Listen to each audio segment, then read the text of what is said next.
जी बिल्कुल, इस वक़्त मैं इलाहाबाद एक दर्जी की दुकान पर मौजूद हूँ, जहाँ पर छोटी ईद की बड़ी खुशियाँ मनाने के लिए लोगों ने रंग-बिरंगे कपड़े खरीद कर दर्जियों की दुकानों का रुख कर लिया है।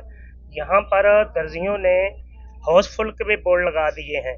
मेरे साथ इस वक़्त एक दर्जी मौजूद है, मैं उनसे बात करूँगा इस बारे में उनका क्या कहना है? जी। जैसा कि आप सब लोग जानते हैं कि छोटी ईद की बड़ियों खुशियों में सब शरीक होते हैं। हमारी छोटी सी दुकान में छोटी ईद की बड़ी खुशियाँ भर चुकी हैं, फुल हो चुका है, हम हाउसफुल का बोर्ड लगा चुके हैं। हमारे पास अब मज़ीद गुंजाइश नहीं है कोई भी सूट बुक करने की।